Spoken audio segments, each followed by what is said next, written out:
You might have noticed that if you are trying to boil a lot of water, it takes longer than if you only wish to boil a small amount of water. This is all because of something called heat capacity. Keep watching to learn more. Before we get into details, it is important to realize that there is a difference between heat and temperature. Temperature is a way of describing how hot or cold an object is and is measured in degrees Celsius, whereas heat is a form of energy and is measured in joules. The more heat transferred to an object, the more its temperature will rise. So heat and temperature are related, but they are not the same. So what is heat capacity? The heat capacity of a substance is defined as the amount of heat required to raise the temperature of a material by 1 degree Celsius. However, what's more useful for us to think about is the specific heat capacity of a substance. This is, as it says in the name, a little bit more specific. It is the amount of heat required to raise 1 kilogram of a material by 1 degree Celsius. Different materials have different known specific heat capacities, but we aren't always given a table like this, so we need to know how to calculate specific heat capacities ourselves. We have this equation, which can be written as symbols like this. The energy transferred is the heat energy absorbed or released. This equation can also be rearranged. To work out the temperature change, subtract the old temperature from the new temperature. Let's have a look at a problem. Pause the video and attempt to calculate the specific heat capacity of lead. How did you get on? The energy transferred is this, the mass is this, and the temperature change is 10 degrees Celsius. Because it's this, take away this. Using the rearranged equation, substitute in the values and we get 128 joules per kilogram Celsius. Here is another practice problem. Pause the video and attempt to calculate the energy transferred to the lead. Did you get it right? We could divide by 1000 to turn the answer into kilojoules. Notice that the answer is negative this time. It's because we cooled the lead.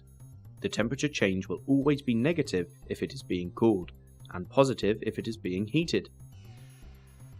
So there you have it. To summarize, specific heat capacity is the amount of energy needed to raise 1 kilogram of a substance by 1 degree Celsius. It's helpful because it allows us to work out how much energy we need to heat up or cool down a substance to a desired temperature. To calculate it, use the following equation. Please like and share our videos with your friends. If you have any questions that you want help with, just comment below.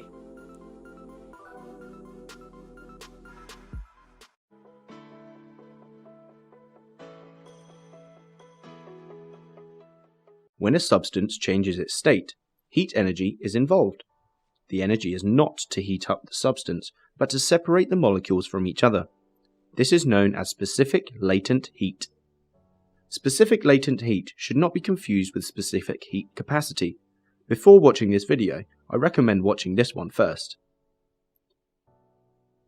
Specific latent heat is defined as the amount of heat required to change 1 kilogram of a substance from one physical state to another without any change in temperature.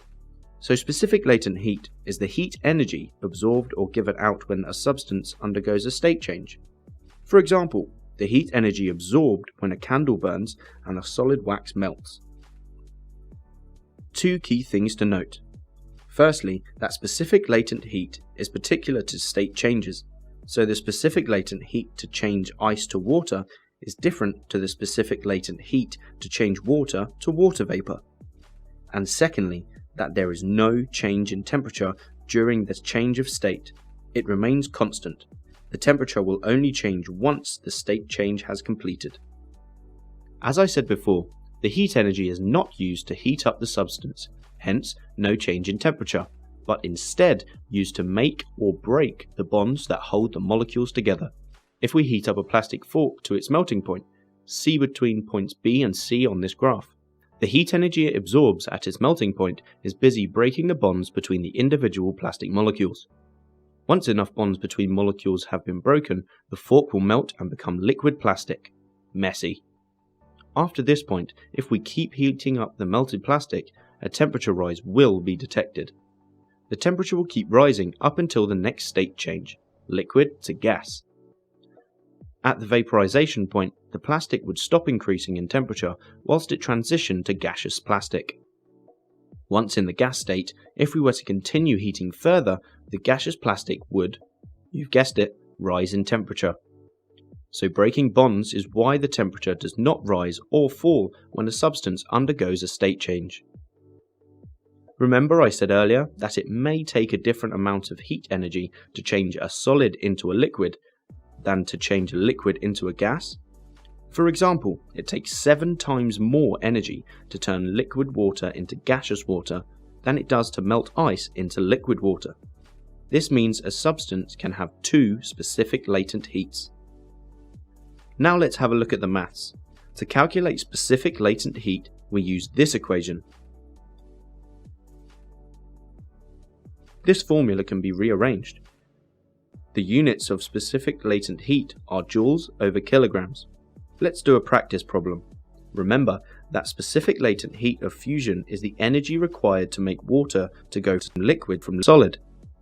Pause the video and attempt the problem before pressing play to see the answer. Did you get it right?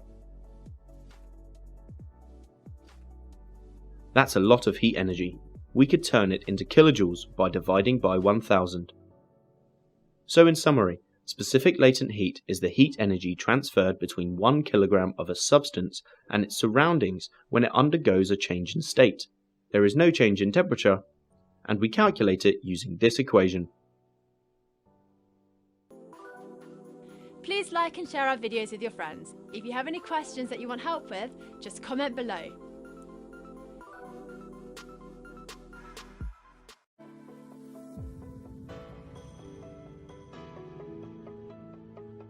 Have you ever thought how much energy it takes to heat a kettle of water?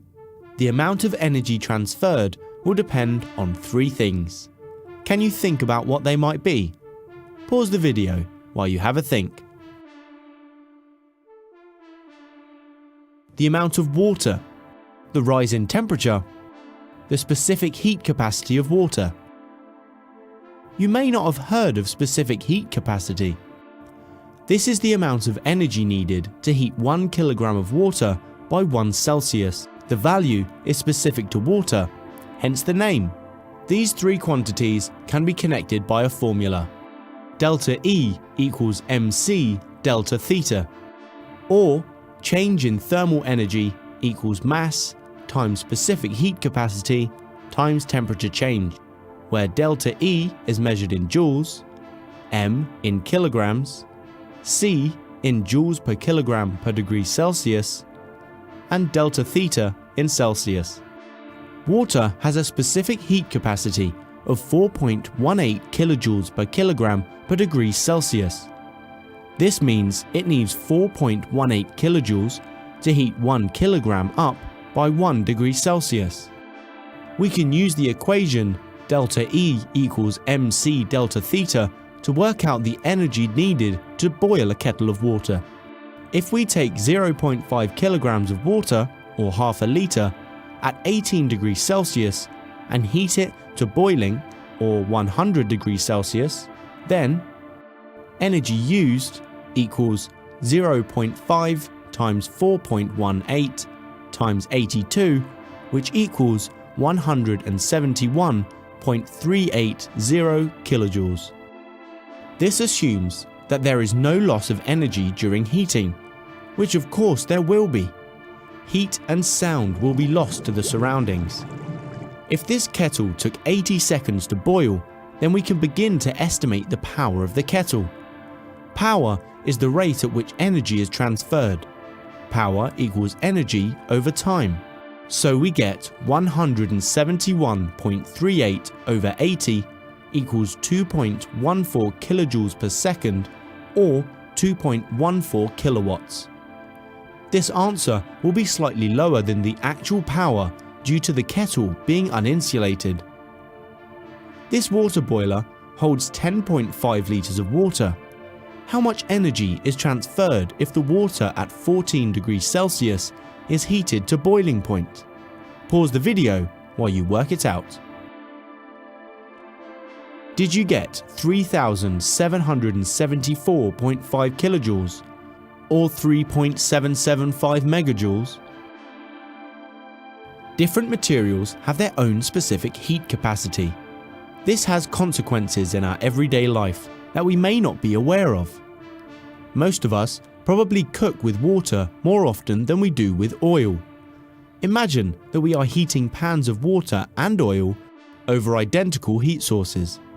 Specific heat capacity of water is 4.18 kilojoules per kilogram per degree Celsius. And specific heat capacity of olive oil is 1.97 kilojoules per kilogram per degree Celsius.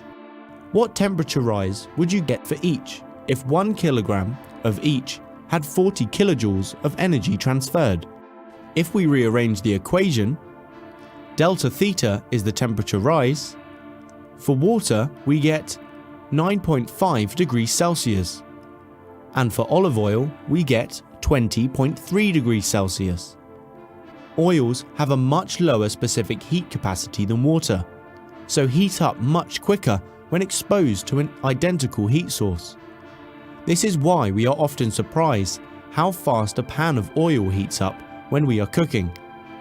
As shown, when heated under identical conditions, the same mass of oil will heat up about twice as fast as water will, reaching 200 degrees Celsius in the time it takes water to boil. You might want to pause the video to take in the data shown here, which shows the specific heat capacities of a range of substances. Notice how the value for metals gets lower as the atomic mass increases, and that materials made up of lighter elements have a much higher figure